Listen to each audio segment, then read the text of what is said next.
आइए इस समय हम परमेश्वर की उपस्थिति में खड़े होते हुए परमेश्वर का धन्यवाद करें, हर उस भलाई के लिए, हर उस चंगाई के लिए, हर उस छुटकारे के लिए, हर उस प्रदान करने के लिए, हर उस शांति के लिए जो परमेश्वर हमें देता है, हर उस आशीष के लिए जो आज जिसका आनंद हम आज परमेश्वर के साथ उठा रहे हैं, हर उस अच्छे जीवन के लिए जो आज हम जी रहे हैं। आइए परमेश्वर का धन्यवाद करें, अपने शब्दों को, अपने मुंह को खोल कर आज परमेश्वर को कहें, परमेश्वर तू भला है। और प्रभु धन्यवाद करता हूं कि तूने मेरे जीवन में भलाई की है। परमेश्वर आज परमेश्वर को पूरे दिल से हम धन्यवाद करने वाले बन सके। परमेश्वर का वचन कहता है उसके फाटकों में मैं प्रवेश करूंगा धन्यवाद के साथ, उसके आंगनों में स्तुति करूंगा।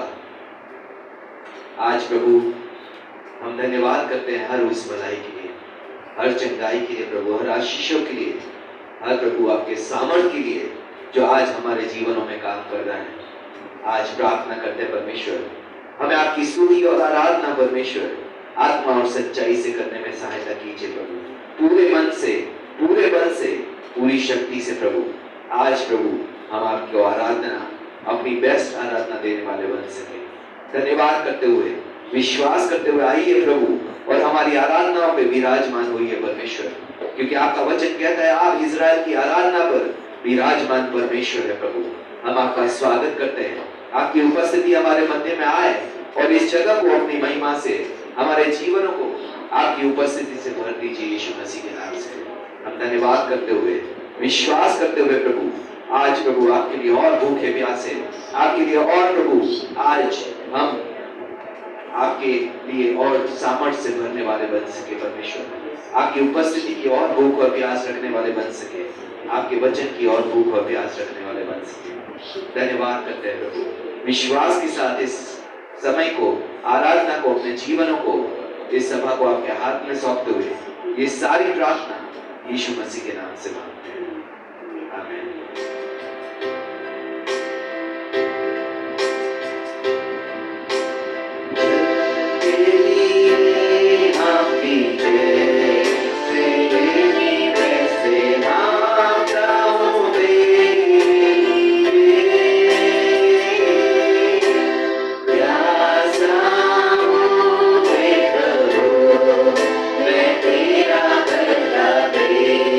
Yeah.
का चुनाव कर सकूं परमेश्वर। आज परमेश्वर से मांगे परमेश्वर, आज जिन बातों में मेरा मन उलझा हुआ है परमेश्वर, आज उससे बाहर निकल कर तेरे राज्य और धार्मिकता की खोज करने वाला मन दीजिए यीशु के नाम से। आपका वचन कहता है पहले उसके राज्य और धार्मिकता की खोज करो, तुम्हें सब वस्तुएं दे दी जाएगी। आज हम वस्तुओं के पीछे भागने वाले ना बने। आज हम उस परमेश्वर को कहें, परमेश्वर मैं तेरी उपस्थिति से भरना चाहता हूँ प्रभु, तेरी आत्मा से भरना चाहता हूँ परमेश्वर, तेरी इच्छाओं से, तेरे वचन से भरना चाहता हूँ परमेश्वर, तेरे उद्देश्य से भरकर मैं वो जीवन जीना चाहता हूँ परमेश्वर। आज प्रभु अपनी मनमानी नहीं प्रभु, तेरी इच्छा अपने जीवन से पूरी करने के लिए मैं तेरे पास आता हूँ।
आज आपकी उपस्थिति के लिए धन्यवाद करते हैं।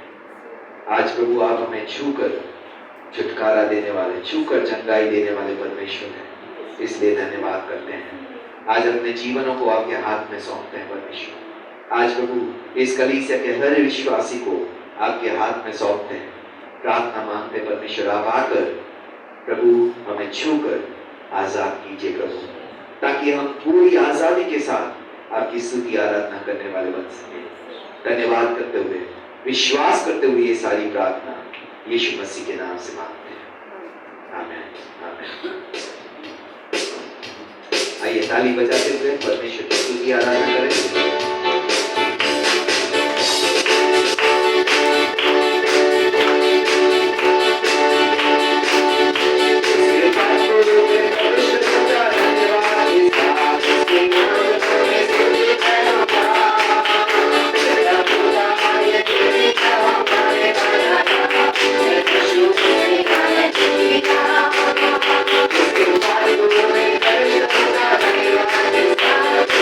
Thank you.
हाथ में सौंपते हैं परमेश्वर। आइए परमेश्वर और हमारे जीवनों में आज प्रभु अपना सही स्थान लीजिए परमेश्वर। आज धन्यवाद करते हैं परमेश्वर। आज प्रभु आपको आराधना पूरी आत्मा और सच्चाई से देने वाले हम सभी बन सके परमेश्वर। और आज प्रभु आपकी उपस्थिति में आपके स्वरूप और समानता में बदलने वाले बन सके परमेश्वर।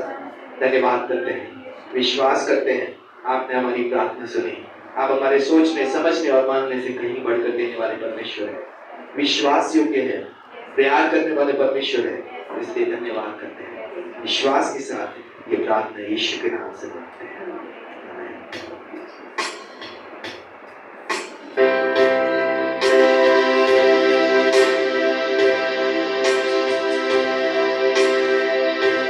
जैसा कौन है जो मेरा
योग्यताओं पर, अपनी सुंदरताओं पर, अपने कॉन्टेक्स्ट पर, किस पर हम भरोसा करते हैं?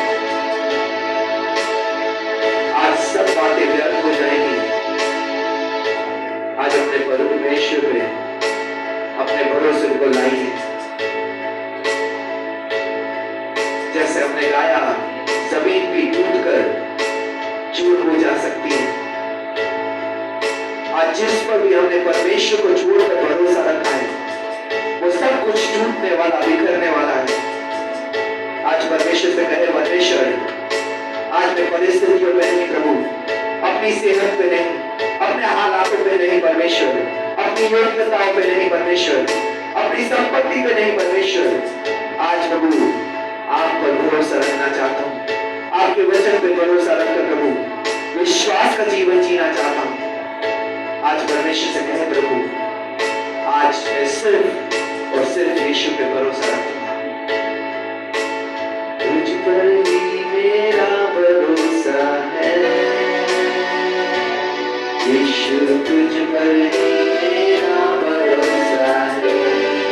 प्रार्थना के रूप में आइए परमेश्वर के साथ, तुझ पर ही मेरा भरोसा है।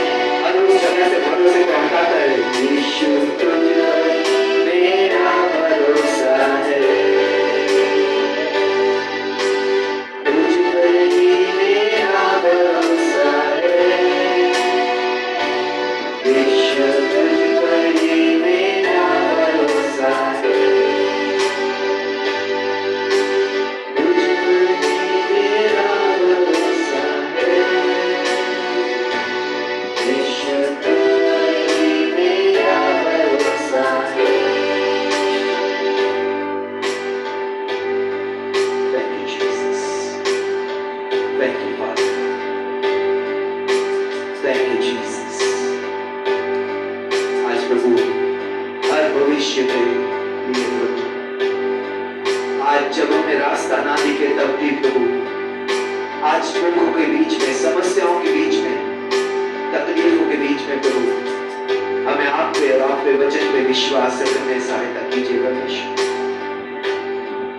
आज हर परिस्थिति के बावजूद प्रभु हमारा भरोसा आप में स्थिर और मजबूत रहने वाला बन सके प्रभु, आपके वचनों पे स्थिर और मजबूत रहने वाला बन सके, आपकी विश्वास योग्यता पे स्थिर और मजबूत रहने वाला बन सके। आप भले हैं और भलाई करते हैं परमेश्वर। आज प्रभु परिस्थितियां बदलेगी, हालात बदलेंगे, स्वास्थ्य बदलेगा परमेश्वर, लेकिन आप कभी ना बदलने वाले परमेश्वर प्रभु आज धन्यवाद करते हैं।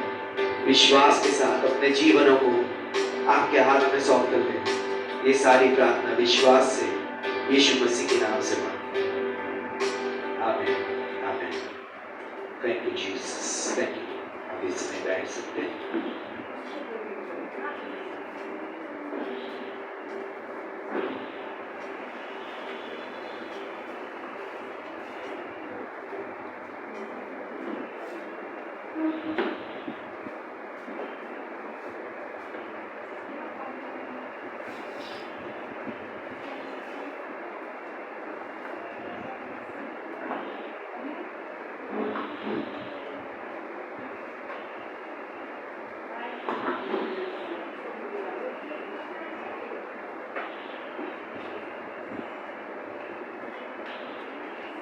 आप सभी का एक बार फिर से विक्ट्री फैमिली सेंटर कलीसिया में स्वागत करते हैं। इस समय पे आइए, इससे पहले कि हम परमेश्वर के वचन में जाएं, अपनी आंखों को बंद करेंगे, अपने सरों को परमेश्वर के आगे झुकाएंगे। इस समय पर हमारे सच्चे जीवित पिता, हम प्रभु यीशु मसीह के नाम से आपका धन्यवाद देते हैं प्रभु जी, आपकी अनुग्रह का, आपकी दया का, आपकी कृपा का पिता, इस सुंदर सुबह का धन्यवाद देते हैं प्रभु।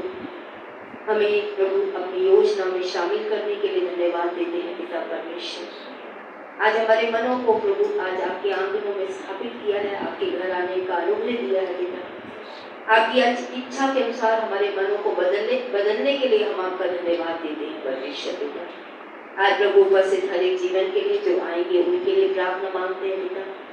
जो ऑनलाइन के माध्यम से यूट्यूब, फेसबुक इस समय या आने वाले समय पे प्रभु जो इस सभाओं से जुड़ेंगे पिता, उन सभी के लिए प्रभु अपने लिए प्रार्थना मांगते हैं यीशु मसीह के नाम से। प्रभु जी आप आइए, पवित्र प्रभु यीशु हम सभी पे अभी नियंत्रण लेकर पिता परमेश्वर में पिता की इच्छा को जो हमारे लिए भली है समझने में, अपनाने में और उसके अनुसार अपने जीवन को देने में मदद कीजिए पिता परमेश्वर, ताकि प्रभु हम इस संसार में सदृश्य ना बने बल्कि अपने मन के नए हो जाने से हमारा चाल चलन बदलने वाला बने और हम अनुभव से परमेश्वर की भली भावती और सिद्ध इच्छा को अनुभव से समझने वाले और ग्रहण करने वाले बन पाए पिता, इसमें मदद और सहायता कीजिए।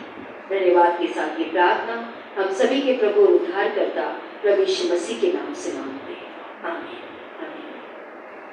एक बार फिर से विक्ट्री फैमिली सेंटर कलीसिया में हम आप सभी लोगों का स्वागत करते हैं। इस समय पर हमारे विक्ट्री फैमिली सेंटर कलीसिया चाहे वो दिल्ली में हो या पूरी दुनिया में जहाँ जहाँ पे भी स्थापित है, हर 6 महीने में हम मिशन के विषय में आपके समर्पणों को देते हैं और साथ साथ में मिशन के विषय में आपको उत्साहित करते हैं, आपके जीवनों में परमेश्वर को और काम करने के लिए आपको उत्साह और आपको मदद करते हैं। तो क्योंकि ये मिशन मंथ है और इस बारे में बात करना जरूरी है, लेकिन इस बारे में बात करने से पहले मैं एक चीज आपसे कहना चाहूंगी। परमेश्वर का उद्देश्य किसी भी व्यक्ति को अपने परिवार में जोड़ने के बाद में सिर्फ एक ही होता है और अगर वो उद्देश्य हम नहीं समझेंगे तो हमारा प्रभु से पीछे चले जाना कोई बड़ी बात नहीं है। मैं फिर से कहूंगी, परमेश्वर ने हमें उद्धार का दर्शन एक ही कारण से दिया है और उस एक कारण को अगर विश्वासी, पास्टर, अगुआ, कोई भी व्यक्ति, मैं भी अगर अपने जीवन में स्थान नहीं देते तो उस व्यक्ति का परमेश्वर से पीछे हो जाना या सिर्फ एक नाम का मसीह बन के रह जाना बहुत आम सी बात है।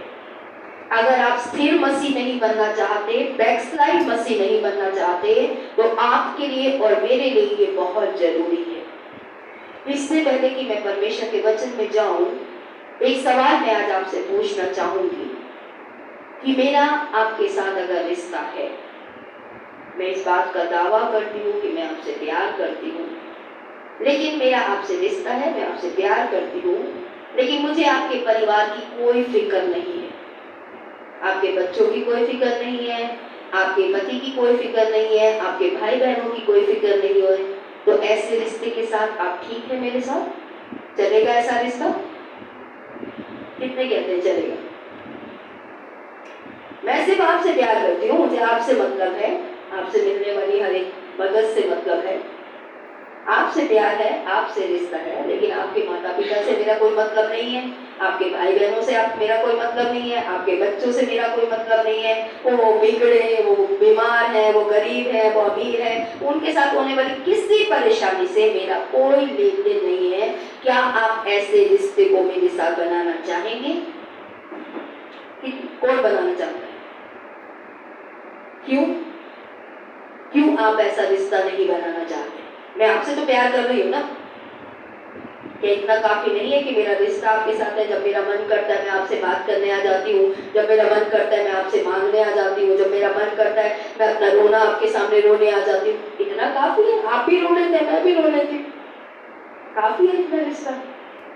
अगर हम एक इंसान होने के नाते इस बात को समझते हैं कि इतना रिश्ता काफी नहीं होता, तो हमारा भी परमेश्वर के साथ ऐसा रिश्ता काफी नहीं है कि जब हमें जरूरत है हम परमेश्वर के दरवाजे पे आ जाएं, जब हमारी घटी है हम परमेश्वर से मांगने आ जाएं, जब हम बीमार हैं हम परमेश्वर से चंगाई मांगने आ जाएं, जब हमें तकलीफ है हम परमेश्वर के सामने रोना, अपना जो भी आंसू है, जो भी हमारा दुखड़ा है, मेरा या आपका, हम रखने आ जाएं, हम कहें परमेश्वर हम आपसे प्यार करते हैं, परमेश्वर हमसे प्यार करता है, ये रिश्ता काफी नहीं है।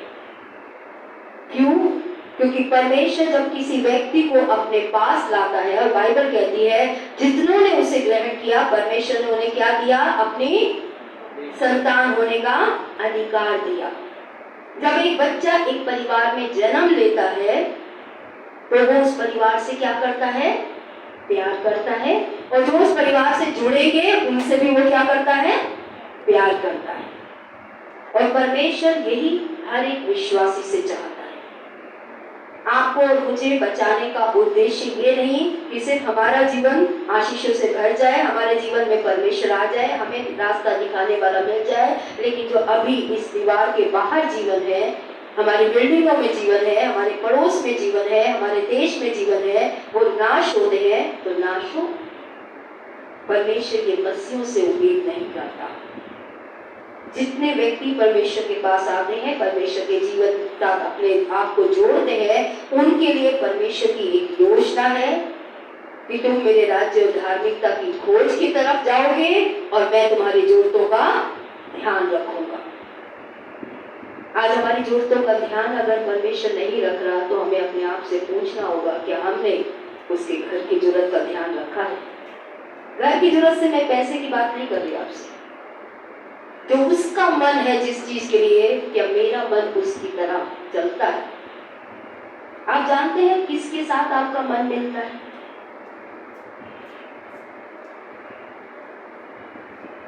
किसको पता है किसके साथ हमारा मन मिलता है? हाँ, जो हमारी बातें मानते हैं। चलो शशि की ये सोच है, जो हमारी तरह सोचते हैं, जो हमें समझ सके, उसके साथ हमारा दिल ज्यादा मिलता है। तो एक बोला हमारी जरूरतें, एक ने बोला जो हमें समझ सके, और कुछ किसके साथ हमारा मन ज्यादा मिलता है? आजा बेटा।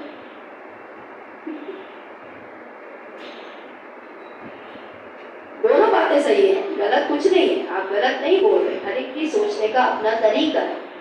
जो हमारी जरूरतें पूरी करता है, जो हमें समझता है, जो हमारी कमियों के साथ हमें स्वीकार करता है, हम गलत हो तो भी हमें धुतकारता नहीं है, हमें संभालता है, हमें गलती होने पर प्यार करता है, हमारी गलतियों के साथ हमें स्वीकार करता है, जो हमारी सुधि लेता है, यानी हमारी खबर लेता है, हम कमजोर हो तो हमें बलवंत करता है, हमारी घटियों को पूरा करता है, और ये सब कुछ परमेश्वर अपने लोगों के लिए करता है। अगर नहीं करता तो आप यहाँ नहीं होते। परमेश्वर ये सब कुछ करता है, इसलिए धीरे धीरे क्या है, लोगों को सिर्फ और सिर्फ परमेश्वर के साथ रहना अच्छा लगता है। आज लोगों से संगति कटती चली जा रही है। क्यों? क्योंकि सिर्फ परमेश्वर है जो हमें समझता है। हम सभी का यही हाल है।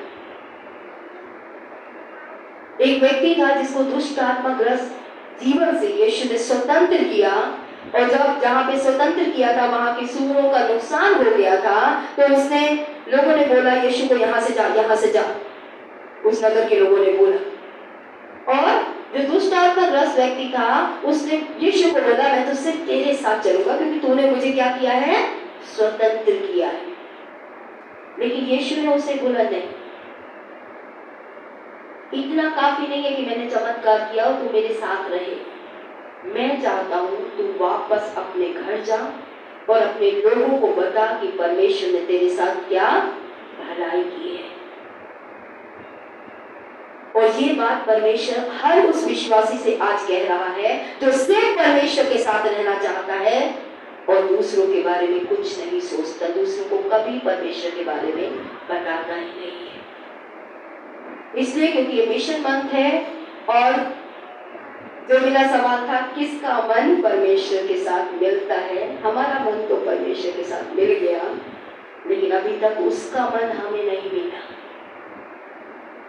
हमारा मन मिल गया क्योंकि हमारी जरूरतें पूरी हुई, हमें समझने वाला मिल गया, हमें चंगा करने वाला मिल गया, हमें हिम्मत देने वाला मिल गया, हमें संभालने वाला मिल गया। लेकिन अब परमेश्वर कहता है कि तुम्हें तो वो मिल गया जो तुम्हें चाहिए, अब मुझे वो दे दो जो मुझे चाहिए।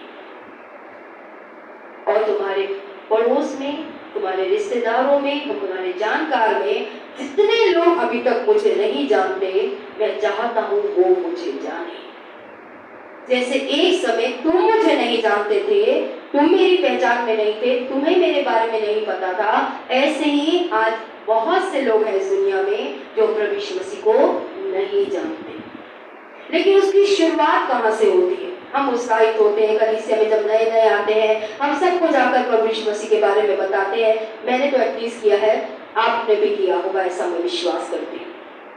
लेकिन इसकी शुरुआत बताने से पहले एक और जगह पर होनी चाहिए, जो परमेश्वर कहता है कि हमारे जीवन में जब हम परमेश्वर के प्रेम को जानते हैं, समझते हैं, वो उद्धार करता है, पापों की क्षमा का अनुभव प्राप्त करते हैं, परमेश्वर की भलाई को प्राप्त करते हैं, परमेश्वर के साथ हमारा रिश्ता जुड़ जाता है, तो हमारी शुरुआत परमेश्वर की उपस्थिति से होनी चाहिए। क्योंकि आप और मैं आज एक दूसरे को प्यार करने में भी संघर्ष कर रहे हैं, जो आज की सच्चाई है। परमेश्वर तो पूरी दुनिया से प्यार करता है, और हमारे लिए आज अपने परिवारों से प्रेम करना मुश्किल है, अपनी कलीसिया से प्रेम करना मुश्किल है, तो बाहर वालों से प्रेम हमारे लिए करना और ज्यादा मुश्किल है। बाइबल में एक जगह लिखा है, अगर तुम चलने वालों के साथ ना चल सके तो तुम घुड़सवारों के साथ कहां चल पाओगे। तो प्रेम की शुरुआत परमेश्वर अपने घर से करता है, कि पहले वो हमारे अपने घर को और हमारे घरों को बनाता है, प्रेम से भरता है, और जब कलीसिया इसमें मजबूती पकड़ती है तो वो बाहर भी लेके जाता है। इसलिए यीशु ने कहा, तुम एक दूसरे से, मैं तुम्हें नई आज्ञा देता हूँ, एक दूसरे से प्रेम करो, ताकि संसार क्या जाने तुम मसीह हो, तुम क्रिश्चियन बन गए हो, तुम मेरे अनुयायी हो, तुम मेरे पीछे चलने वाले लोग हो। चेले से बढ़कर है अनुयायी। चेले का क्या होता है, जो गुरु को करते देखता है। अगर हमारा गुरु प्रेम का परमेश्वर है, तो हमारे अंदर एक दूसरे के लिए प्यार होना चाहिए, परिवारों के लिए प्यार होना चाहिए। प्रार्थनाओं में बहुत है, कार्यों में कमी है, लेकिन हमें उसे कार्यों में लाना है। इसलिए यीशु ने ये नहीं बोला प्रार्थनाएं बदलो, उसने कहा मन बदलो।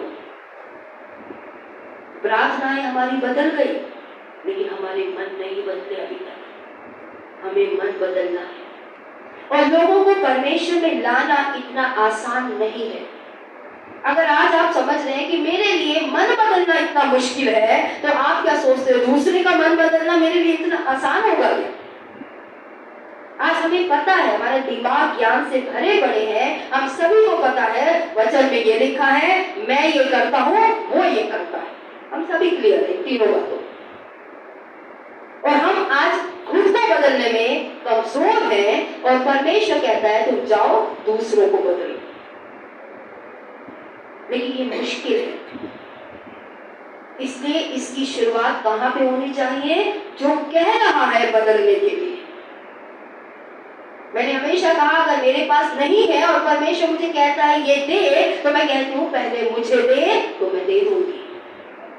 आज परमेश्वर कह रहा है जाकर मन बदलो, तो पहले मुझे परमेश्वर के पास बैठकर अपना मन बदलना पड़ेगा उसके वचन के अनुसार, और फिर मैं कहूंगी परमेश्वर आज जिनके पास तू मुझे ले जाना चाहता है, मेरी मदद कर कि मैं उनका मन बदल पाऊं। और इसकी शुरुआत होती है प्रार्थना करने वाली कलीसिया के रूप में। सवाल है, why must we be a praying church? हमें प्रार्थना करने वाली कलीसिया क्यों बनना है? हमें एक प्रार्थना, फर्स्ट पॉइंट है, हमें प्रार्थना करने वाली कलीसिया होना चाहिए, क्योंकि हम एक आत्मिक या आध्यात्मिक युद्ध में शामिल हैं। लोग जो हैं वो आज शैतान की बातों में बंधे पड़े हैं। जादू टोना जरूरी नहीं है अंधकार की ताकतों को काम करने के लिए। जिस दिन मनुष्य ने पाप किया, उसने अपना जीवन शैतान के हाथों में दे दिया है, और शैतान आज उनके जीवनों पे कब्जा करके बैठे हैं, जैसे कि एक समय मेरे जीवन में भी बैठे थे और एक समय आपके जीवन में भी बैठे थे। इसलिए परमेश्वर का वचन इफिसियों 6 अध्याय के 10, 11, 12 पद में कहता है, निदान प्रभु में उसकी शक्ति के प्रभाव में बलवंत बनो, परमेश्वर के सारे हथियार बांध लो कि तुम शैतान की युक्तियों के सामने खड़े रह सको, क्योंकि हमारा ये युद्ध मलयुद्ध मांस और लहू से नहीं, परंतु प्रधानों से, अधिकारियों से, संसार के अंधकार के हाकिमों से और दुष्टता की आत्मिक सेनाओं से है जो आकाश में है। परमेश्वर का वचन विश्वासियों को स्पष्ट बताता है कि हमारी लड़ाई शरीर से नहीं है कि आप बहस करके, आप लड़के, आप चिल्ला के किसी का मन बदल पाओ। मुझे तो नहीं लगता कि मैं आपसे बहस करके आपका मन बदल लूंगी, आपसे लड़के आपका मन बदल लूंगी, आपसे चिल्लाकर आपके मन को बदल लूंगी। मैंने तो इतने साल कोशिश कर ली, मुझे तो नहीं लगता कि मैं आपका भी मन बदल पाऊं। लेकिन परमेश्वर का वचन जब मैं देखती हूँ कि मैं आज दूसरों का मन बदलने में विफल हूँ। क्यों? क्योंकि आज उनका मन किसके हाथों में है? शैतान की योजनाओं में। उनकी इच्छाएं, उनकी सोच, सब कुछ शैतान ने अपने अधिकार में जिस दिन उसने पाप किया उसको दे दिया। इसलिए सुसमाचार भी पॉइंट है। इसलिए सुसमाचार का उद्देश्य लोगों के धर्म बदलने के लिए राजी करना नहीं है। किसी को भी सुसमाचार देने का अर्थ ये नहीं है कि उसके धर्म को हम बदल दें कि तुम हिंदू हो तुम क्रिश्चियन बन जाओ, तुम मुस्लिम हो तुम क्रिश्चियन बन जाओ, तुम सिख हो तुम क्रिश्चियन बन, तुम बुद्धिस्ट हो तुम जैनी हो, जो भी तुम हो तुम क्रिश्चियन बन जाओ। ये नहीं है सुसमाचार। सुसमाचार व्यक्ति के मन को बदलने की बात है। और अगर आपको किसी ने, मैं सोच रही थी, मुझे नहीं पता आपको क्या बोलकर लोग यीशु मसीह में लाए। अगर आप पीछे मुड़कर देखे, घर जाके सोचिएगा आपको क्या बोल के लोग प्रभु यीशु मसीह में लाए। किसी को चंगाई देने वाला, किसी को रिश्ता जोड़ने वाला, किसी को शांति देने वाला, किसी को बीमारियों से चंगा करने वाला, किसी को पैसे की दिक्कत, किसी को बच्चे की दिक्कत, किसी को नशे की, ये सारी बातें बोली आपको और आपने यीशु मसीह पर विश्वास करने का चुनाव किया। मैं सही बोल रही हूँ? ठीक है। जब आपकी डिसाइपलिंग शुरू हुई, आपको परमेश्वर के बारे में बताया गया, आपको यीशु के बारे में बताया गया, आपको सृष्टि के बारे में बताया गया, आपको पाप की समस्या के बारे में बताया गया, आपको पश्चाताप के बारे में बताया गया, आपको उद्धार के बारे में बताया गया। धीरे धीरे आपको पता चलने लगा कि यीशु मसीह ये तो करता है, लेकिन वो क्या बोलता है? मन फिराओ क्योंकि परमेश्वर का राज्य निकट है। बहुत से लोगों को यीशु ने चंगाई दी, लेकिन अल्टीमेटली वो कहां लेकर आया? पाप छोड़ो। और जब एक विश्वासी चंगाई पाकर, छुटकारा पाके, भलाइयां पाकर, सब कुछ प्राप्त करके अपने मन को परमेश्वर के वचन के अनुसार नहीं बदलता, तो यीशु मसीह ने 38 साल वाले को भी बोला था, देख पाप मत करना वरना इससे बड़ी प्रॉब्लम आ जाएगी।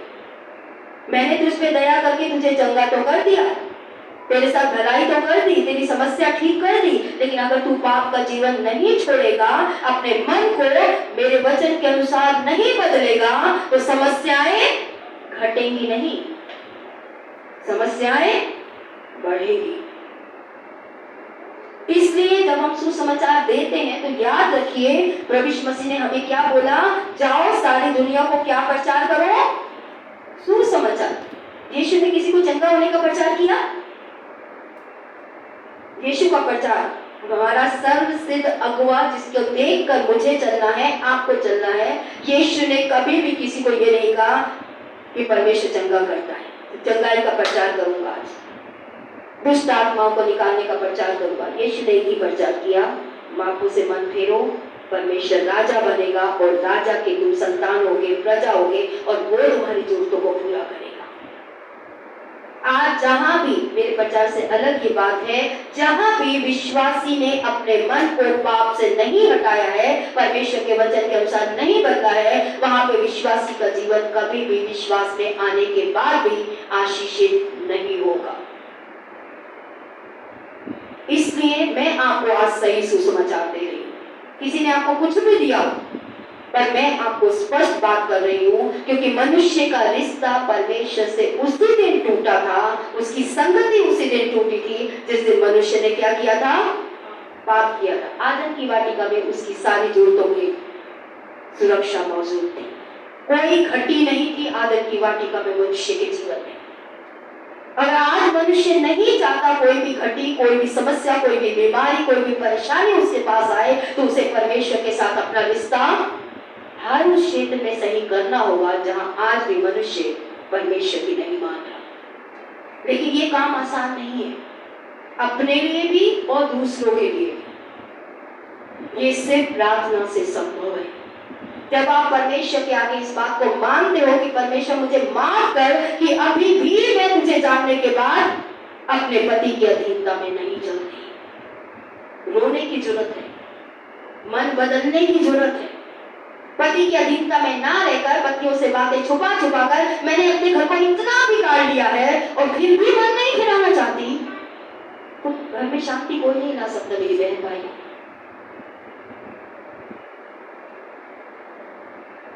परमेश्वर के वचन के अनुसार जब तक मन नहीं बदलेगा तब तक आशीषें नहीं आएगी। चंगाई मिल जाएगी, बहुतों को मिली। मुझे दुख होता है ये कहते हुए कि यीशु ने सबके साथ भलाई की, लेकिन जब यीशु क्रूस पे चढ़ाया गया कौन खड़ा था उसके साथ? जिस भीड़ ने रोटी खाई थी वही कह रही थी क्रूस पे चढ़ा दो। जिनको लकवे का ठीक हुआ था वो कह रहा था क्रूस पे चढ़ा दो, इसे मार दो। क्यों? क्योंकि ये पाप से फिरने की बात करता है। जो भी आपको पाप से फेरने की बात करेगा आप उसे कभी पसंद नहीं करेंगे। लेकिन क्या यीशु ने सही बात की या गलत की? मैं आज आपसे पूछती हूँ, यीशु ने कहा पाप छोड़ो, सही किया या गलत कहा? तो आज जो आपको पाप छोड़ने को कहता है उसकी क्यों नहीं सुनते? उससे नफरत क्यों करते हैं? उसको तुच्छ क्यों ठहराते हैं? उसका विरोध क्यों करते हैं? उसे छोड़कर क्यों जाते हैं?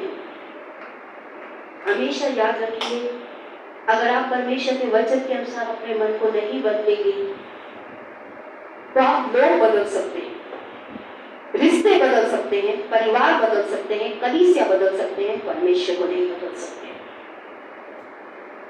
क्योंकि वो कल भी वही था, वो आज भी यही है और वो आपके अंत तक वही रहेगा। इसलिए लोगों को अंधकार की ताकतों से बाहर लाने के लिए और खुद को अंधकार की बातों से बाहर लाने के लिए परमेश्वर के साथ बैठकर प्रार्थना करना और उन अंधकार की ताकतों से टूटने के लिए निवेदन करना, ये कलीसिया के लिए बहुत जरूरी है। अगर कलीसिया दूसरों को बचाना चाहती है और खुद को बचाना चाहती है अनाज्ञाकारिता से। और कोई जगह नहीं है आपको छुटकारा देने वाली, कोई पास्टर आपका छुटकारा नहीं कर सकता, कोई प्रार्थना करवा के आप छुटकारा प्राप्त नहीं कर सकते। छुटकारा देने वाला एक ही है जिसने कहा मैं आया कि बंधुओं को छुटकारा दूं। दूसरों को छुड़ाने के लिए और खुद को पाप के जीवन से छुड़ाने के लिए मुझे और आपको प्रार्थना करने की आवश्यकता है। सुसमाचार सी पॉइंट पे हूँ, सुसमाचार प्रचार आध्यात्मिक अंधकार से लड़ने के बारे में। सुसमाचार प्रचार जब आप अपने आप को करते हैं और दूसरों को करते हैं तो एक आत्मिक युद्ध में आप, एक लड़ाई में आप शामिल होते हैं। और अंधकार की ताकतें कभी नहीं चाहती कि आप और मैं सुसमाचार प्रचार या लोगों को बचने के लिए कभी भी प्रार्थना करें। वो आपको पूरी मुमकिन कोशिश करेंगी कि आप आत्माओं के लिए प्रार्थना कभी मत करें। लोगों के लिए चंगा होने की प्रार्थना करें, लोगों की शराबें छूटने के लिए प्रार्थना करें, लोगों के रोजगार लग जाए इसके लिए प्रार्थना करें, लोगों की शादी हो जाए इसलिए प्रार्थना करें, आशीषों के लिए प्रार्थना करो, लेकिन व्यक्ति अंधकार से ज्योति में आए ये प्रार्थना मत करो। लोग सच्चे और जीवित परमेश्वर को जाने, ये प्रार्थना के लिए सारी अंधकार की ताकतें आपको रोकेगी कि आप ये प्रार्थना में समय कभी भी अपना ना दें। प्रेरितों के काम 16 अध्याय 16 पर कहता है, जब हम प्रार्थना करने के इन जगह पर जा रहे थे, कौन? परमेश्वर के चेले, परमेश्वर के चुने हुए लोग प्रार्थना करने के लिए जा रहे थे, तो हमें एक दासी मिली जिसमें भाभी कहने वाली आत्मा थी। भाभी कहने से वे अपने स्वामियों के लिए बहुत सी संपत्ति कमा कर लाती थी। वह पौलुस और उसके पीछे आकर चिल्लाने लगी, ये मनुष्य परम प्रधान परमेश्वर के दास हैं जो हमें उद्धार का मार्ग की कथा सुनाते हैं, हमें छुटकारे का रास्ता दिखाते हैं। ये वो लोग हैं, लेकिन वो कर क्या रही थी? उनको तंग कर रही थी। अंधकार की ताकतें हमेशा परमेश्वर के आगे बैठने वालों को, जो प्रार्थना करने वाले लोग, जो उद्धार का मार्ग दिखाने वाले लोगों को हमेशा रोकती रहेंगी और आपको भी रोकेगी और ये मुझे भी रोकती है।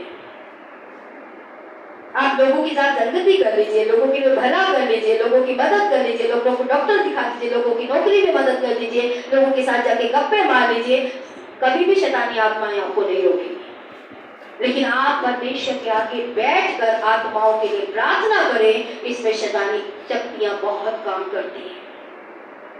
और याद रखिए, ये मेरा निजी अनुभव कहता है, अगर परमेश्वर के साथ बैठ के अलावा कोई और रास्ता नहीं है आत्माओं तक सुसमाचार ले जाने की योग्यता प्राप्त करने का। यानी परमेश्वर आपको दूसरों के जीवन में तभी उपयोग कर पाएगा जब वो आपको घुटनों पे आत्माओं के लिए तरस मांगते, दया मांगते, क्षमा मांगते और उनके अंतराल की एक भूख को पूरा करते हुए देखेगा। जब परमेश्वर ये देखेगा कि इसको मेरे लोगों की क्या है, फिक्र है,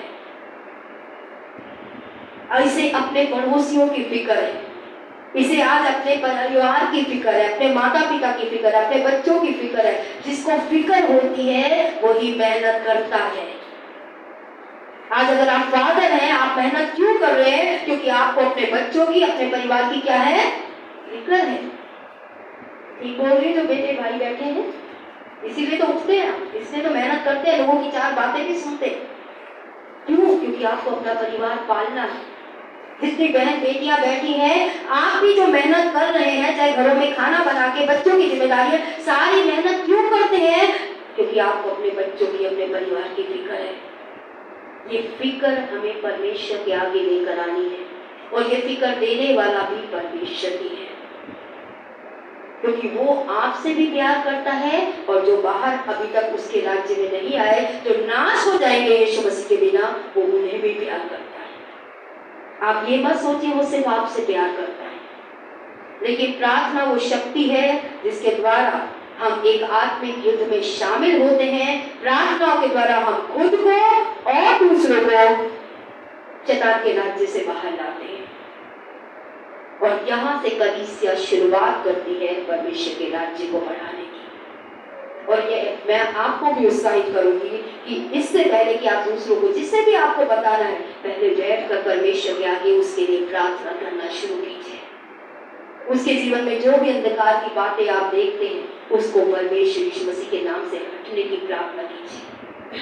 उसकी आंखें खुले इस बारे में प्रार्थना कीजिए। कैसे खुलती है वो भी मैं आज आपसे बात करूंगी। लेकिन शुरुआत कहाँ से होनी चाहिए? प्रार्थना करने से।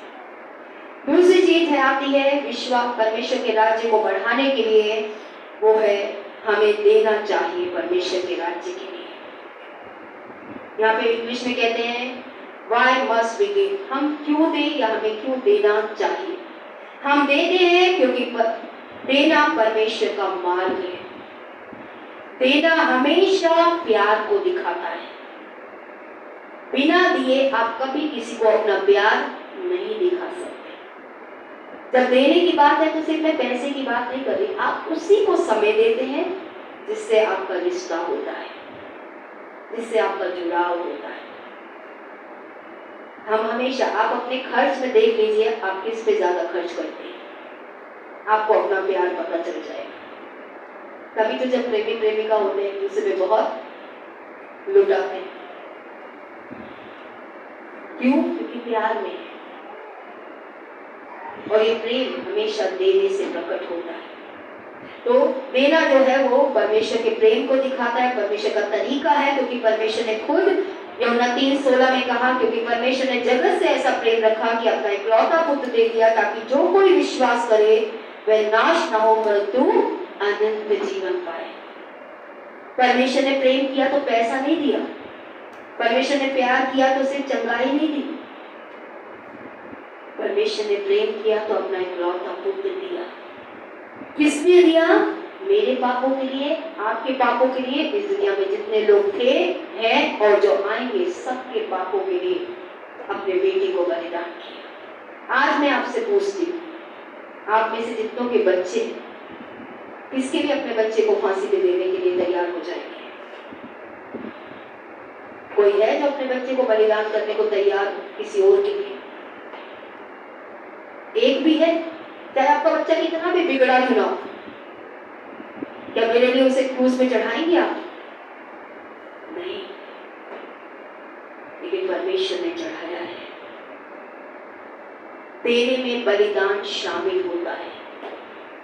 दाऊद ने जब घर बनाया, लोगों ने बोला हम दे देंगे सबको, स्तूप से बना। दाऊद ने कहा नहीं, मैं परमेश्वर को ऐसा कोई बलिदान नहीं चढ़ाऊंगा जिससे मुझे ना महसूस हो कि मैंने कुछ दिया है। काटता है बलिदान आपको, चुभता है बलिदान आपको, क्योंकि देना कभी भी किसी को अच्छा नहीं लगता, लेना सबको अच्छा लगता है। क्योंकि वचन कहता है देने से देना धर्म है। प्रभु की शिक्षा बोलती है, वो देने की बात करता है। देना हमारे प्रेम का सबसे अधिक व्यवहारिक प्रदर्शन है, प्रैक्टिकल, कि हम परमेश्वर से प्रेम करते हैं। क्योंकि जिसे हम प्रेम करते हैं हम उसको देने के बारे में सोचते नहीं, सिर्फ दे देते हैं। तो रोमियो 5:8 में लिखा है, परंतु परमेश्वर हम पर अपने प्रेम की भलाई इस रीति से प्रकट करता है कि जब हम पापी थे मसीह हमारे लिए क्या हो गया, मर गया। ये है परमेश्वर की भलाई कि उसने हमसे प्रेम किया तो अपने बेटे को, जैसे मैंने बोला आप में से कोई मेरे लिए अपने बच्चे को नहीं देगा, मेरे लिए क्या किसी के लिए भी अपने बच्चे को नहीं देगा। क्यों? क्योंकि आप अपने बच्चे से ज्यादा प्यार करते हैं। लेकिन परमेश्वर ने अपने बेटे को दिया ताकि आप और मैं उसके बेटे बेटी बन पाए, हमारा रिश्ता परमेश्वर से जोड़ पाए, इसलिए उसने किया। ये पहला यूहन्ना 3:16 से 18 पढ़ने जा रही हूँ। हमने प्रेम इसी से जाना कि उसने हमारे लिए प्राण दिया। आज आप परमेश्वर के प्रेम को इसलिए जान पाए हैं क्योंकि उसने क्या किया है, आपके लिए अपने बेटे को बलिदान किया है। और हमें भी भाइयों से ऐसा के लिए प्राण देना चाहिए। अब परमेश्वर का वचन तो और आगे बढ़ के बोल रहा है कि मैंने तो प्राण दे दिया, लेकिन तुम्हें भी क्या करना है, अपना प्राण देना है, त्याग करना है परमेश्वर के लिए। और आगे लिखा है, पर जिस किसी के पास संसार की संपत्ति हो वह अपने भाई को कंगाल देखकर उस पर तरस खाना ना चाहे तो उसमें परमेश्वर का प्रेम क्यों कर बना रह सकता है। हे बालकों, हम वचन और जीभ ही से नहीं पर काम को सत्य के द्वारा भी प्रेम करें। यहाँ पे परमेश्वर के राज्य की जरूरत को देखकर भी अगर हमें पता है कि व्यक्ति अगर प्रभु मसीह को नहीं जानेगा, नरक में सड़ेगा, और फिर भी हम कुछ नहीं करना चाहते, तो यहाँ पे लिखे कहाँ है ऐसे व्यक्ति में परमेश्वर का प्रेम कहाँ है। आप कहते हो आप परमेश्वर से प्रेम करते हो, लेकिन परमेश्वर कह रहा है तुम सामने देख रहे हो कि मेरे पड़ोसी को अगर मैंने प्रभु मसीह के बारे में नहीं बताया, मेरे पिताजी को नहीं बताया, मेरे भाई को नहीं बताया, मेरी बहन को नहीं बताया, मेरे साथ काम करने वाले व्यक्ति को अगर नहीं बताया, तो ये नाश हो जाएगा, इसका जीवन नरक में सड़ेगा, ये सदा के लिए परमेश्वर से अलग हो जाएगा। और फिर मैं कहता हूँ मैं तो परमेश्वर से प्यार करता हूँ। परमेश्वर का वचन हमें झूठा कहता है। वो कहता है जिस भाई को तूने देखा है उससे तू प्यार नहीं कर सकता, और कहता है मैं परमेश्वर से प्रेम करता हूं, ऐसे व्यक्ति में परमेश्वर का प्रेम नहीं हो सकता। तो हमेशा देना प्रेम का प्रतीक है। इवन सुसमाचार देना भी प्रेम का प्रतीक है। जिसने आपको सुसमाचार दिया, हो सकता है आपका जानकार हो सकता है आपका जानकार ना भी हो, क्या वो आपको प्यार करता था पहले से? आज उस व्यक्ति को याद कीजिए जिसने आपको सुसमाचार प्रचार किया, क्या वो आपको प्यार करता था इसलिए उसको सुसमाचार दिया? मुझे तो सिस्टर डेजी ने दिया, हम तो पड़ोसी थे, एक दूसरे को जानते भी नहीं थे, कैलोरी से एक दूसरे से बातचीत हुई, अगले दिन उसके घर में गए, सुसमाचार मिला, उनमें से मिलने वाला एक भी व्यक्ति ऐसा नहीं था जो मुझे जानता हो, जिसका मुझसे रिश्ता हो, जो मुझसे प्रेम करता हो, लेकिन वो परमेश्वर से प्रेम करने वाले लोग थे, इसलिए उन्होंने मुझे सुसमाचार दिया। आपको जानने वाले व्यक्ति ने भी शायद ऐसा ही किया हो। जो व्यक्ति परमेश्वर से प्रेम करेगा वो सुसमाचार जरूर देगा। और अगर आज आप सुसमाचार नहीं दे रहे तो अपने आप से सवाल कीजिए, क्या सचमुच में आप परमेश्वर से प्रेम करते ही हैं या नहीं करते? और ये सवाल मुझे अपने आप से भी करने की जरूरत है। यहाँ लिखा है, हे भाइयों, सिर्फ प्रेम मुंह से प्रेम मत करो, कामों से भी अपने प्रेम को प्रकट करो। हमें अपने कामों से परमेश्वर के प्रति अपने प्रेम को प्रकट करने की आवश्यकता है। देना, सी पॉइंट पे, देना हमारे विश्वास के प्रति हमारी गंभीरता, प्रतिबद्धता को सबसे अच्छी तरह से प्रदर्शित करता है। यानी मैं इसलिए दे रहा हूं क्योंकि मुझे परमेश्वर पे विश्वास है। कि वो अपने लोगों को बचाना चाहता है।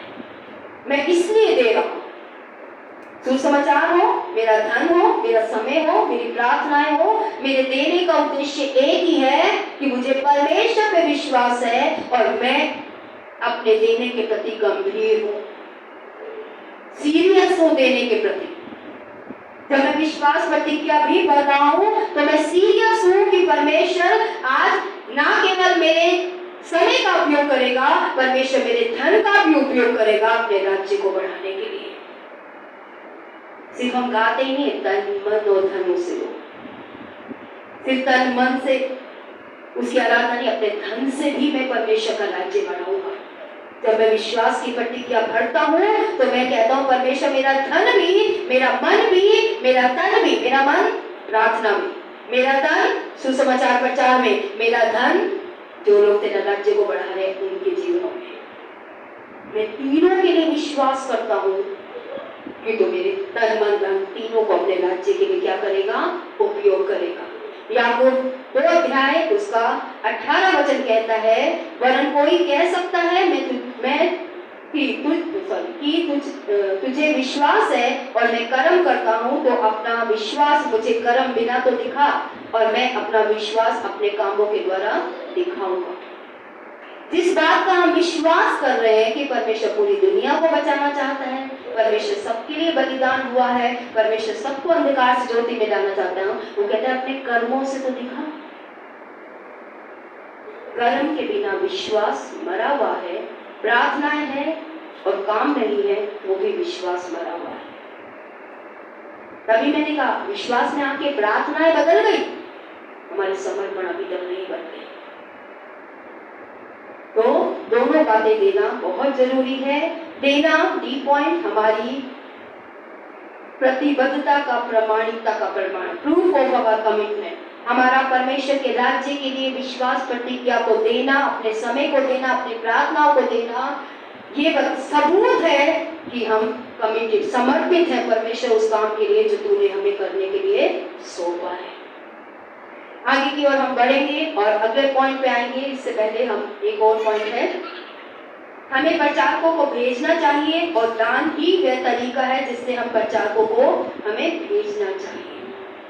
अगर आप जानना चाहते हैं विश्वास प्रतिज्ञा जो दी जाती है वो किस लिए दी जाती है, 2-3 बातों के लिए ली जाती है, लेकिन आपकी जानकारी के लिए सिर्फ मैं एक ही बात आपको बताऊंगी, वो है जब कोई व्यक्ति लोकल चर्च में ये कहता है कि मैं अपनी नौकरी छोड़कर परमेश्वर के राज्य का सुसमाचार देने के लिए अपने समय को दूंगा, अपनी नौकरी की तरीके से मैं सुसमाचार के लिए अपनी नौकरी करूंगा और मैं अपनी जरूरतों के लिए परमेश्वर पे भरोसा करके आज पूरे समय की सेवा का समर्पण देना चाहता हूँ, उस व्यक्ति को विक्टी फैमिली सेंटर 2 साल के लिए फाइनेंस सपोर्ट करता है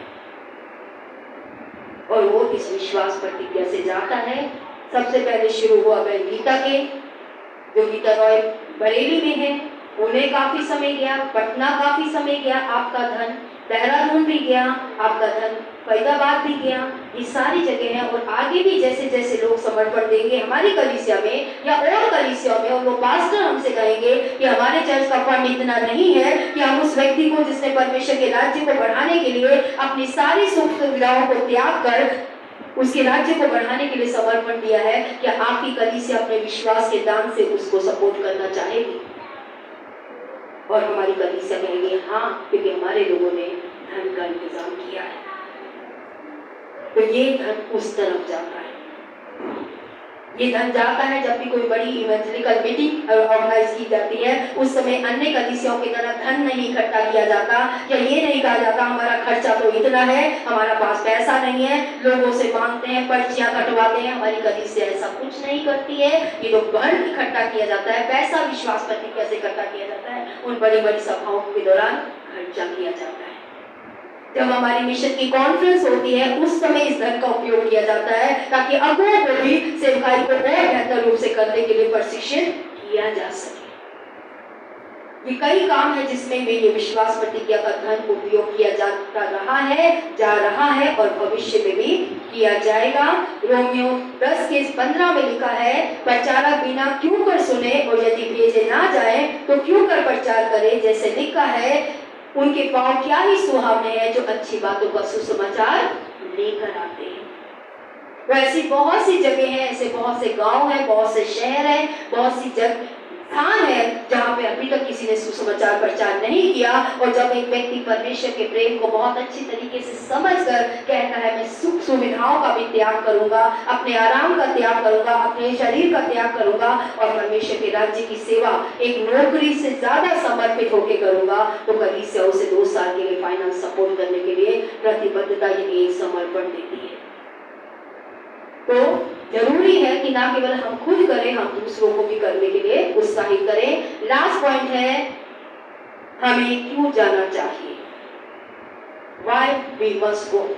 हमें जाना चाहिए क्योंकि कोई भी लोग सुसमाचार के प्रचार के बिना मसीह के बारे में नहीं सुन सकते। जब तक आपको किसी ने नहीं बताया आपने भी यीशु मसीह को नहीं जाना। ऐसे जब आप जाएंगे तो ही लोग यीशु मसीह को जानेंगे। जब तक आप बताएंगे नहीं लोगों को प्रभु के बारे में पता नहीं चलेगा। रोमियो 10:14 में लिखा है फिर जिस पर उन्होंने विश्वास नहीं किया वे उसका नाम क्यों कर ले, और जिसकी उन्होंने नहीं सुनी क्यों कर उस पर विश्वास करें। जब तक आपने नहीं सुना था आपने विश्वास नहीं किया, और जब तक वो नहीं सुनेंगे तब तक वो भी विश्वास नहीं करेंगे। इसलिए आपको और मुझे सुसमाचार के लिए दूसरों के जीवन में जाना जरूरी है। कोई भी को सुसमाचार प्रचार जब तक नहीं किया जा सकता जब तक कि कोई भी लोगों के पास प्रचारक ना भेजे जाए। जब तक आप अपने पड़ोसियों के पास नहीं जाएंगे, अपने जान पहचान के दायरे के पास नहीं जाएंगे, इसलिए यीशु ने बोला जाओ। हम कहते हैं प्रभु लाओ,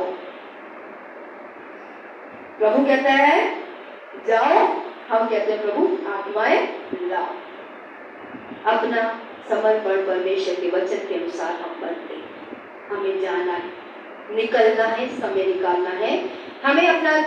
हमें जाना चाहिए क्योंकि मसीह ने आज्ञा दी है कि हम सब जाकर सब जाति के लोगों को क्या बनाए, शिष्य बनाए। शिष्य बनाने का मतलब क्या है, चेला बनाए। अपना चेला नहीं बनाना कि मेरे पास 10 चेले हैं, मेरे पास 20 चेले हैं। हम सभी को मिलकर लोगों को यीशु का चेला बनाना है। लोग मेरे पीछे चले या ना चले, वो मसीह के पीछे जरूर चले। लोग मेरे से अलग हो जाएं तो हो जाएं, लेकिन मसीह से अलग ना हो। लोग मेरी इच्छा पूरी करें या ना करें, लेकिन मसीह की इच्छा वो हमेशा पूरी करते रहे। ऐसे चेले हमें यीशु के लिए खड़े करने। हमें ये आज्ञा लोगों को खुद से जोड़ने से बढ़कर उससे जोड़ने की मिली है। इससे मुझे फर्क नहीं पड़ता अगर मैंने किसी को प्रभु के बारे में बताया, उसने प्रभु को जाना, यहाँ आया या कहीं और गया, यहाँ कंटिन्यू किया या यहाँ छोड़ के चला गया, उसने मसीह को जान लिया, उसने मसीह के पीछे चलना शुरू कर दिया। मेरा प्रतिफल मुझे परमेश्वर से मिल जाएगा, कलीसिया में होने का नहीं, परमेश्वर के राज्य में होने का। इसे जब कोई जाता है मुझे दुख नहीं होता, मुझे खुशी इस बात की है कि मैंने उसे मसीह तक पहुंचा दिया।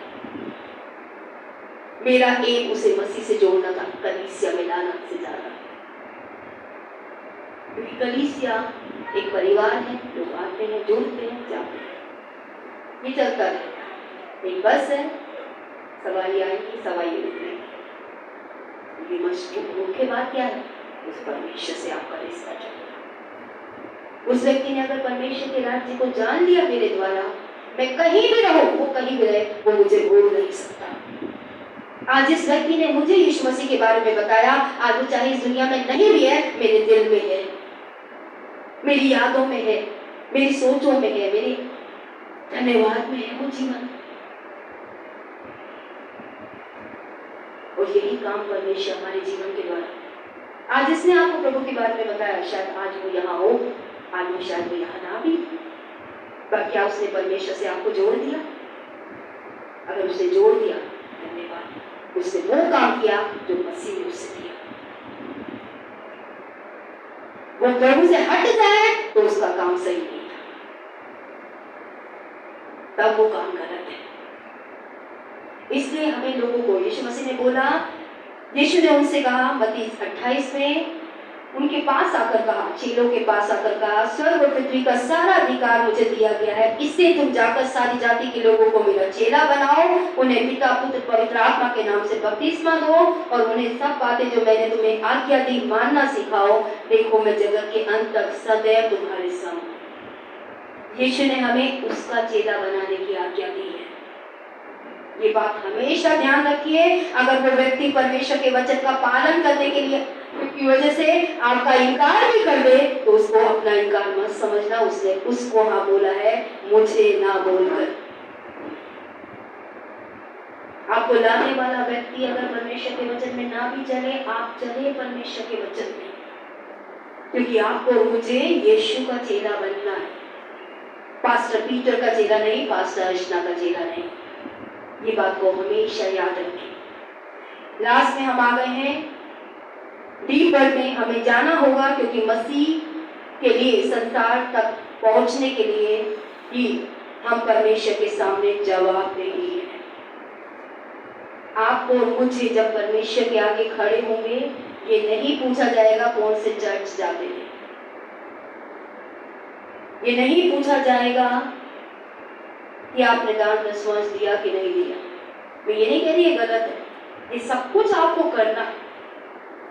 यीशु मसीह ने जब लोगों को देखा वो धनिये का, सौंफ का, सबका दशमांश दे रहे हैं, तो यीशु ने बोला कि तुम सौंफ का, जीरे का, इसका उसका दशमांश देते हो, लेकिन तुमने ये बातें छोड़ दी। कृपा, भलाई, क्षमा, ये छोड़ दिया। लेकिन अच्छा होता तुम ये भी करते रहते और इन्हें भी ना छोड़ते। तो कलीसिया में आना गलत नहीं है, दान दशमांश देना गलत नहीं है, परमेश्वर का बारे में बात करना गलत नहीं है। जो भी आप कर रहे हैं वो सही है, लेकिन मुख्य बात क्या है? क्या तुमने अपने परिवार को मेरे बारे में बताया? क्या तुमने अपने बॉस को मेरे बारे में बताया? क्या तुमने अपने साथ पढ़ने वाले व्यक्ति को मेरे बारे में बताया? आप कहेंगे अरे वो तो सुनते नहीं है। आपको क्या बोला गया है, जाके बता दो।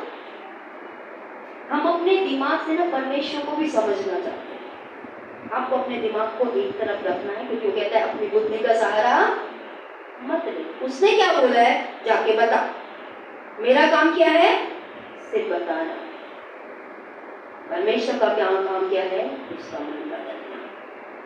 अगर आज आपका मन बदला है तो किसी पास्टर ने नहीं बदला है, किसी अगुवे ने आकर आपके मन को नहीं बदला है, उस परमेश्वर ने बदला है। सही हूं मैं? तो उसका मन भी आप नहीं बदलेंगे कि वो अपना रिलीजन छोड़कर यीशु मसीह को ग्रहण कर ले, वो उसका काम है। आप में से जो लोग शाम की प्रार्थना में जोड़ते हैं, आप 26 अध्याय 18 पद पढ़ते हैं प्रेरितों के कार्य। आज जाके 25 में पढ़िए, अगर नहीं पढ़ा अभी तक या ध्यान नहीं दिया, पढ़ते तो आपने। वहां लिखा है, तेरी अपनी जाति में और अन्य जातियों में जिनमें मैं तुझे भेजूंगा, तू उनकी आंखें खोलेगा। क्या परमेश्वर ने बोला वो खोलेगा? वो होता तू उनकी आंखें खोलेगा और उन्हें अंधकार से ज्योति में, शैतान के राज्य से परमेश्वर की ओर फेरेगा, माफी का अनुभव देगा और तुझ पर विश्वास करने से वो पवित्रता की मीरास को प्राप्त करेगी। सब कुछ कहाँ लाके रख दिया? तुझ पर। जब मैं क्या करूंगा? सुसमाचार दूंगा। ताकत आपके बोलने में नहीं, कितना अच्छा आप बोलते हैं, कितना अच्छा आप जानते हैं, कितनी अच्छी आप प्रार्थना करते हैं, आपकी अपनी गवाही कितनी अच्छी है, ताकत है सुसमाचार में। वो सुसमाचार अपने आप में इतनी ताकत रखता है कि जो मन बदलना चाहते हैं वो उनसे चिपक जाता है, और जो नहीं बदलना चाहते वो वापस आ जाता है। यीशु ने कहा जब तुम जाओ ना, जो शांति वाले होंगे ना वहां रुक जाना, और जो शांति वाले ग्रहण नहीं करे पैरों की धूल भी झाड़ देना। उनके रुकना भी मत। परमेश्वर भी नहीं रुकता उन दिलों में जो उसे झाड़ देते हैं, जो उसको ग्रहण नहीं करना चाहते। क्योंकि बाइबल में लिखा है न्याय के दिन हर एक व्यक्ति को क्या करना होगा? अपना लेखा देना होगा। परमेश्वर बताएगा इस दिन इस घड़ी मैंने इस भाई को भेजा था जिसने तुझे मेरे बारे में बताया। बताया था कि तू मेरे साथ रिश्ता सही कर दे, लेकिन तूने क्या कहा? नहीं करूँगा।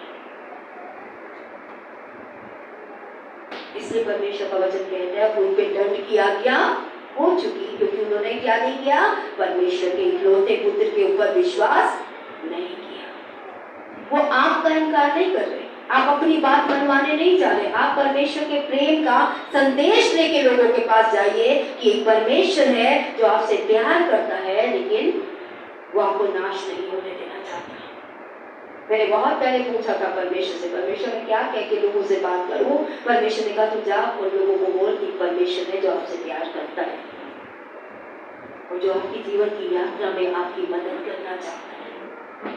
तो हमें 3 चीजें करने की जरूरत है अगर हम परमेश्वर के राज्य को बढ़ाने की इच्छा रखते हैं और परमेश्वर की इस महान आज्ञा का पालन करना चाहते हैं। और आज आपसे एक और निवेदन करना चाहूंगी, प्रभु बोझ लेते हुए आप हर बार एक समर्पण करते हैं, इस बार जब प्रभु बोझ लें तो इस समर्पण की गंभीरता को समझें, क्योंकि वहां आप एक वायदा करते हैं कि जब तक यीशु नहीं आएगा मैं उसकी मृत्यु का प्रचार करूंगी।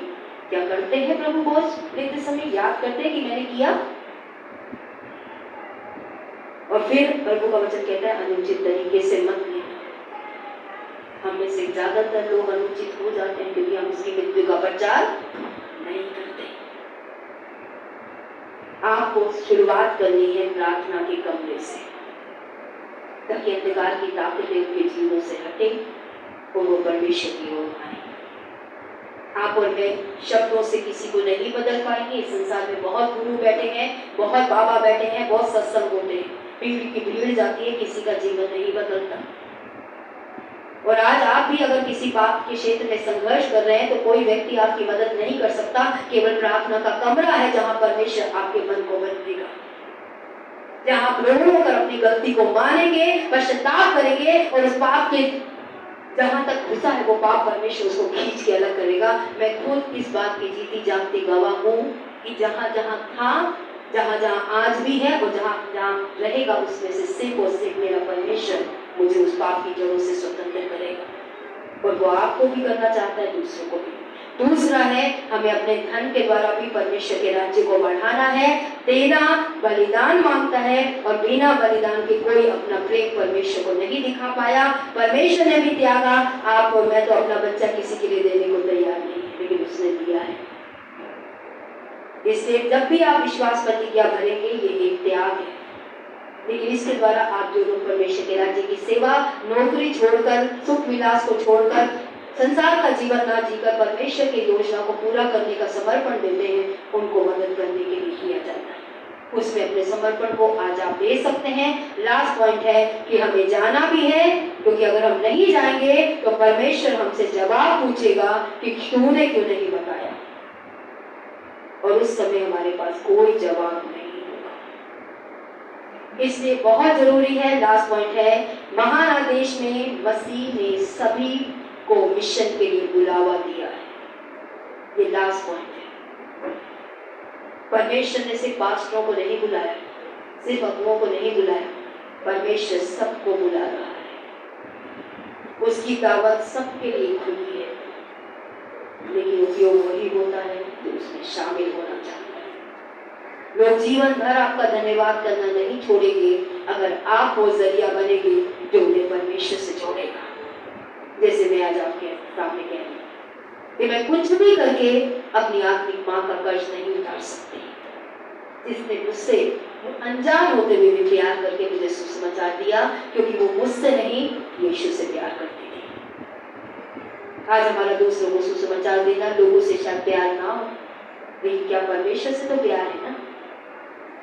उस प्रेम का उत्तर जीवन को बचा के कीजिए, प्रार्थनाओं में उससे आत्माओं को छुटकारा मांग के कीजिए, अपने दानों के द्वारा अपने प्रेम को, विश्वास प्रतिज्ञा के द्वारा अपने प्रेम को परमेश्वर को दिखाइए और खुद भी जाकर परमेश्वर के प्रेम को दूसरों तक लेके जाइए। वो ना माने वो हमारी जिम्मेदारी नहीं है, वो चर्च तक ना आए वो भी हमारी जिम्मेदारी नहीं है, वो यीशु को ग्रहण ना करे वो भी हमारी जिम्मेदारी है, फिर बताना हमारी जिम्मेदारी है। जो आपसे जुड़े हैं उन्हें चाय पे बुलाइए, खाने पे बुलाइए, बर्थडे पे बुलाइए, कभी भी बुलाइए और एक अच्छा समय उनके लिए निकाल कर प्रार्थनाएं करिए पहले उनके लिए। परमेश्वर से उनके मनों को आपको सुनने के लिए, समझने के लिए तैयार होने की प्रार्थना कीजिए। आपको अगर नहीं पता सुसमाचार कैसे दूं तो रोमियो 3 का 23 बोलिए, 6 का 23 बोलिए और रोमियो 10 का 9 पर बोलिए। पहला है सबने पाप किया है और परमेश्वर की महिमा से रहित है। दूसरा है पाप की मजदूरी तो मृत्यु है, लेकिन परमेश्वर का वरदान यीशु मसीह में अनंत जीवन है। लास्ट है अगर तो अपने मुंह से अंगीकार करें और हृदय से विश्वास करें कि यीशु मसीह परमेश्वर का पुत्र है, जो मुर्दों में से जीवित हुआ, तो निश्चय ही तेरा उद्धार होगा। ये 3 वचन काफी है सुसमाचार देने के लिए। सीखना चाहते हैं, समझना चाहते हैं, पर्सनली बात कर सकते हैं, हम सिखाएंगे आपको अगर आपको सुसमाचार प्रचार करना नहीं आता। आइए समय अपनी आंखों को बंद करेंगे और किन बातों के लिए आज आप परमेश्वर को समर्पण देना चाहते हैं? प्रार्थना करने के लिए, विश्वास प्रतिज्ञा देने के लिए, या जाने के लिए, या तीनों के लिए, या कोई 2-3 के लिए? मैं तीनों के लिए देना चाहती हूँ कि परमेश्वर में तेरे आगे बैठकर आज इस युद्ध में शामिल होंगी ताकि मैं अंधकार से लोगों को ज्योति में ला सकूं। परमेश्वर आज जिन्होंने आज अपने सुख विलास को त्यागा है, संसार की बातों का, और तेरे राज्य की सेवा करने का चुनाव किया है परमेश्वर, आज मैं उन लोगों के लिए भी धन का त्याग करूंगी परमेश्वर, ताकि मेरा धन भी आज उन जगहों पे जाकर तेरी सेवा कर सके जहां मेरा धन नहीं जा पाएगा। आज परमेश्वर के आगे इस बात का फैसला ले कि परमेश्वर आज जो लोगों को आपने हमारे साथ जोड़ा है, हम समय निकालेंगे, हम ऐसे अवसर ढूंढेंगे जिसमें हम उन्हें आपके प्रेम के बारे में बता सकें, ताकि वो भी परमेश्वर को जाने। और जब हम परमेश्वर के आगे खड़े हो तो हम निर्दोष निकले, क्योंकि परमेश्वर का वचन कहता है दुष्ट तो अपने दुष्टता में मर जाएगा, लेकिन मैं उसके धूल का देखा उससे लूंगा। अगर दुष्ट ना फिरे तो वो तो मरेगा, लेकिन तुझसे जवाब दिया जाएगा, क्योंकि तूने उसे दुष्टता से फिरने से क्या संदेश नहीं दिया। पापों से मन फिराने का, परमेश्वर के साथ रिश्ता सही करने का अवसर तेरी वजह से उसको नहीं मिला, जबकि मैं उसे तेरे पास लाया था। आज आप किन जगहों पे समर्पण करना चाहते हैं? अगर आप पूछे पास्टर जी आप, तो मैं कहूंगी मैं तीनों का समर्पण करूंगी। मैं अपने तन से, मैं अपने मन से और मैं अपने धन से, तीनों से मैं परमेश्वर की सेवा करूंगी। मेरा मन मैं प्रार्थनाओं में परमेश्वर के पास लाऊंगी, धन विश्वास प्रतिज्ञा की तरह बढ़ाऊंगी, और अपने तन से मैं लोगों को जाकर प्रभु यीशु मसीह के बारे में बताऊंगी। आप किस समर्पण में खड़ा होना चाहते हैं? उस समर्पण के लिए आप परमेश्वर के आगे खड़े होकर अपने लिए प्रार्थना कर सकते हैं।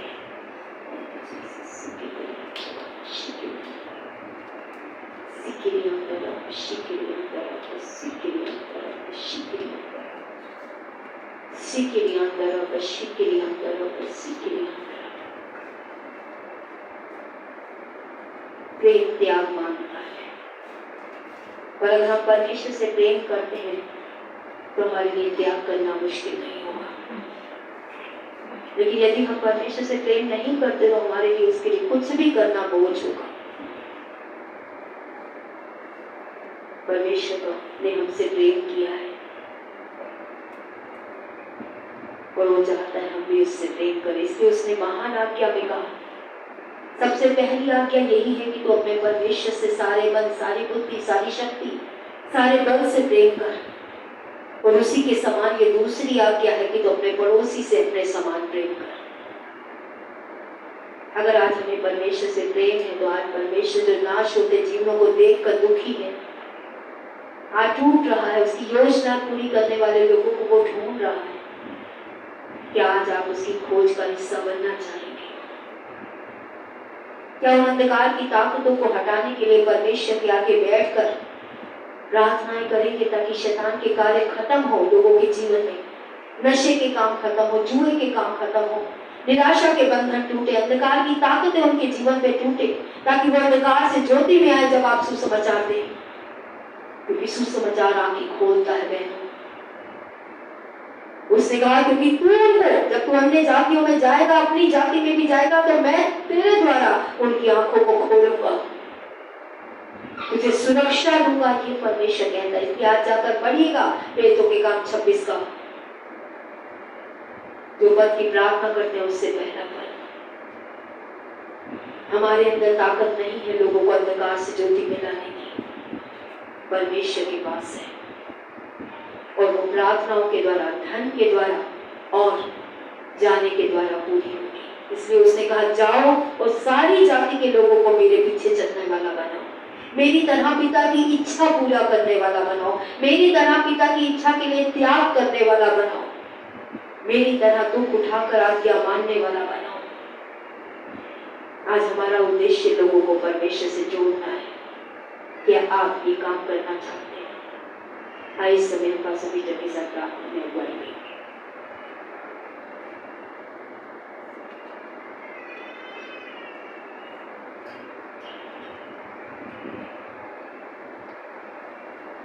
Thank you, Jesus. आइए अपने हाथों को परमेश्वर की ओर उठाते हैं, परमेश्वर की सहायता मांगे। हे परमेश्वर पिता, आज हर वो जीवन जो आपकी उपस्थिति में खड़ा है परमेश्वर, हर वो जीवन प्रभु, चाहे वो ऑनलाइन हो परमेश्वर, आज अपने जीवनों को आपके हाथ में सौंपना चाहता है परमेश्वर। आज प्रभु आपके मिशन को जो प्रार्थना के द्वारा शुरू होता है उसको करना चाहते हैं परमेश्वर। आपके मिशन को, आपके उद्देश्य को जो आज देने के द्वारा प्रभु करना चाहता है उसको आपके हाथ में सौंपते हैं। जो आपके मिशन को, आपके उद्देश्य को जाने के द्वारा पूरा करना चाहता है प्रभु, हर उस जीवन को आपके हाथ में सौंपते हैं। जो तीनों के लिए समर्पण दे रहे हैं प्रभु, दो के लिए, एक के लिए, हर एक के समर्पण को प्रभु आपके हाथ में सौंपते हैं परमेश्वर। आज जैसे हमारे हाथ आपके सामने उठे, हमारी आंखें, हमारी आशाएं प्रभु हम आपके सामने लगाते हैं परमेश्वर, कि आज प्रभु हमारे मनों को, प्रभु हमारे मनों को आप तैयार करेंगे परमेश्वर प्रार्थनाओं के लिए प्रभु, हमारे शरीरों को आप तैयार करेंगे जाने के लिए परमेश्वर, हमारे प्रभु आज समर्पणों को आप तैयार करेंगे देने के लिए परमेश्वर। आज प्रभु हम तीनों में विश्वास योग्य पाले जाने वाले बन सके प्रभु। आज हमारे तन मन धन तीनों से प्रभु आपका राज्य बढ़ने वाला बन सके परमेश्वर। आज हमसे बात की है परमेश्वर, आपका धन्यवाद करते हैं क्योंकि आप अपने लोगों से बात करने वाले, अपना वचन भेजकर आज प्रभु हमारे जीवन में सामर्थ्य से काम करने वाले परमेश्वर हैं। आज हमारे मनों को आपके वचन के प्रति, आपकी आज्ञाओं के प्रति विश्वास युक्त रहने में सहायता कीजिए प्रभु। आज हम प्रार्थना करने वाले ताकि लोग बचाए जाए, देने वाले ताकि लोग बचाए जाए, जाने वाले ताकि लोग बचाए जाए परमेश्वर। तीनों के द्वारा प्रभु आपके उद्देश्य को पूरा करने वाले बन सके परमेश्वर। जहां जहां आज हम कमजोर है परमेश्वर, वहां आप ही हमें बल शक्ति दीजिए प्रभु। जितने जीवन आज प्रार्थना में कमजोर है परमेश्वर, आज हमें वो मन दीजिए जो प्रभु अपनी फिक्रों को, अपनी चिंताओं को, अपने बोझ को प्रभु प्रार्थनाओं के द्वारा अपने घुटनों पे, जिनके लिए हम प्रभु जिनको बचाना चाहते हैं उनको प्रार्थनाओं में प्रतिदिन आपके पास लाना चाहते हैं परमेश्वर। हमें वो अनुग्रह दीजिए कि प्रतिदिन हम आपके पास आकर उनके जीवनों के लिए उद्धार मांगे परमेश्वर, क्योंकि आप उद्धार देने वाले परमेश्वर है, आप मनों को बदलने वाले परमेश्वर है, और हमारी प्रार्थनाओं के द्वारा आप मनों को बदलेंगे, इसलिए धन्यवाद करते हैं परमेश्वर। आज हमें देने में सहायता कीजिए परमेश्वर, और आज प्रभु कुछ भी नहीं जो आप चाहते हैं परमेश्वर वैसा देने में सहायता कीजिए परमेश्वर, जिससे कि हमें चुभे और दूसरों का जीवन बदले परमेश्वर। आज प्रभु ना चुभने वाला दान नहीं परमेश्वर, आज प्रभु हम अपना बेस्ट देने वाले बन सके परमेश्वर। आज जैसे हम प्यार से प्रभु बेस्ट देते हैं, आज प्रभु हम आपके प्रेम के लिए भी बेस्ट देने वाले बन सके प्रभु। आज हमारा प्यार बढ़ता जाए और प्रभु हमारा देना भी बढ़ता जाए। आज हम प्रार्थना करते हैं यीशु मसीह के नाम से, हमारा जाना भी प्रभु आज प्रतिदिन होने वाला बन सके प्रभु। आज प्रभु हम प्रार्थना मांगते परमेश्वर, हम प्रतिदिन आपके लिए जाने वाले बन सके, प्रतिदिन आपसे आपके लिए लोगों को साथ बात करने वाले बन सके, प्रतिदिन आपके लिए प्रभु हम प्रभु लोगों को आपकी भलाइयों को, आपकी गवाहियों को, आपकी प्रार्थनाओं को लेकर उन तक पहुंचने वाले बन सके, आपके प्रेम को लेकर उन तक पहुंचने वाले बन सके, ताकि उनके मन बदले प्रभु यीशु के नाम से। हम धन्यवाद करते हैं, विश्वास करते हैं आपने हमारी प्रार्थना सुनी। आप हमारे सोचने, समझने और मानने से कहीं बढ़कर देने वाले परमेश्वर हैं। आज हमें तीनों में ईमानदार होने में सहायता कीजिए और जीवन भर प्रभु हम प्रार्थना करते रहें। जीवन भर प्रभु हम आज लोगों को विश्वास में लाने के लिए, उद्धार में लाने के लिए देते रहे। जीवन भर प्रभु आज हम सुसमाचार लेकर उन तक पहुंचते रहे जो अभी भी प्रभु नाश की तरफ बढ़ रहे हैं। धन्यवाद करते हैं परमेश्वर, आज हमें वो मन दीजिए जो प्रभु मिशन को, आपके उद्देश्य को पूरा करने वाला मन हो परमेश्वर। धन्यवाद के साथ, विश्वास के साथ ये सारी प्रार्थना यीशु मसीह के नाम से मांगते हैं, आमीन।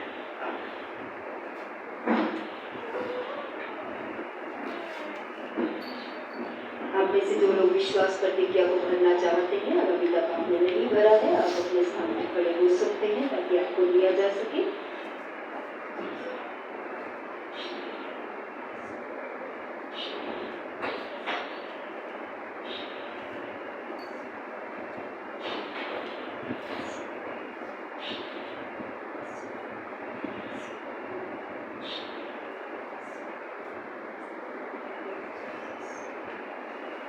इस समय हम दोनों के लिए प्रार्थना करेंगे। मेरी दक्षता से रिक्वेस्ट करूंगी कि वो आपकी प्रार्थना में करेंगे।